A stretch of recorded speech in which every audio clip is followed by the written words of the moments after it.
মিটারে না চালানোর দাবি মেনে নেয় সিএনজি চালিত অটোরিকশার চালকরা রাজধানীর সড়ক থেকে সরে গেছেন। সকালে রামপুরা, মিরপুর ও যাত্রাবাহী সহ বিভিন্ন জায়গায় সড়ক অবরোধ করেন সিএনজি অটোরিকশার চালকরা। এতে যাত্রীরা ভোগান্তিতে পড়েন। তবে বিআরটিএ সিএনজি অটোরিকশা মিটারে না চালানোর বিষয়ে জরিমানা ও মামলা সম্পর্কিত নির্দেশ বাতিলের ঘোষণা দেওয়ায় চালকরা রাস্তা থেকে সরে যেতে শুরু করেন।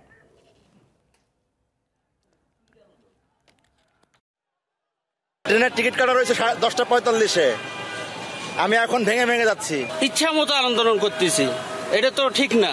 কারণ এটা সাধারণ পাবলিকের কষ্ট, যাতায়াত করতেছে রাস্তায়, সবাইরই কষ্ট। এটা ঢাকার বাইরের গাড়ি ঢাকায় চলে, সার্জেন্ট পুলিশ টাকা খায়া ওইগুলারে চলতে দেয়। আর ঢাকার যে মেট্রো আছে, মেট্রোরে ধরলেই মিটার। আমাদের একটা গাড়ি ধরলেই 10,000 টাকা সর্বনিম্ন মামলা দেয়, 10,000 টাকা।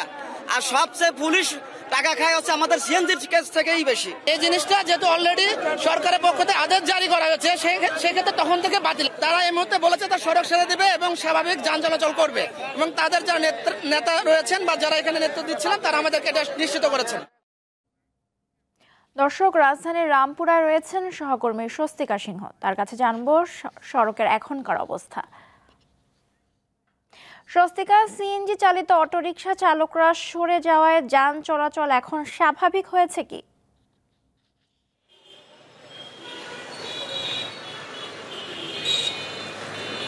নওশীন, আপনি আসলে যথার্থই বলছিলেন।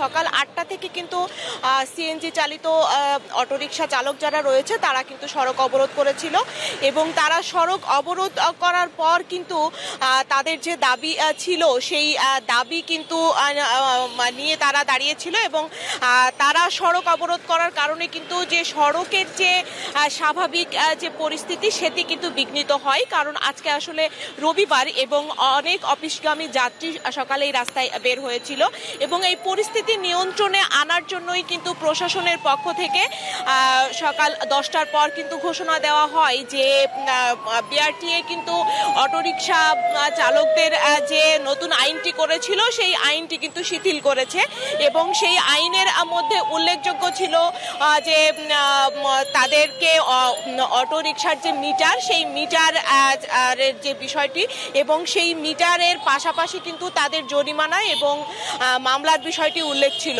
এবং মামলার জরিমানার বিষয়টি শিথিল করে এই বিআরটিএ সড়ক পরিবহন কিন্তু তাদের এই যে আইনটি করেছিল সেই আইনটি কিন্তু বাতিল ঘোষণা করে এবং আইনটি বাতিল ঘোষণার পরপরই কিন্তু যারা সিএনজি চালিত চালকরা রয়েছে যারা এই সড়ক অবরোধ করেছিল, রাজধানীর বিভিন্ন সড়কই কিন্তু অবরোধ করেছিল, সেই অবরোধ করা সড়ক কিন্তু স্বাভাবিক হয় এবং স্বাভাবিক সড়কে কিন্তু যান চলাচলও এখন স্বাভাবিক রয়েছে এবং আজকে বিশ্ব ইজতেমা, সেই বিশ্ব ইজতেমার পাশাপাশি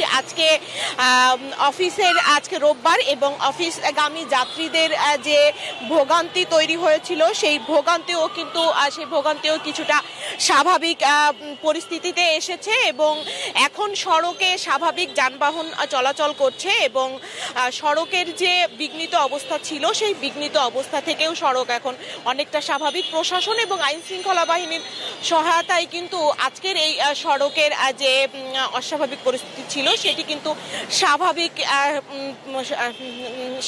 যে নিয়ন্ত্রণ, সেই স্বাভাবিক নিয়ন্ত্রণের মধ্যে আনার সম্ভব হয়েছে। নওশীন, এই ছিল রামপুরা থেকে আমার কাছে সর্বশেষ তথ্য। স্বস্তিকা, আপনাকে ধন্যবাদ।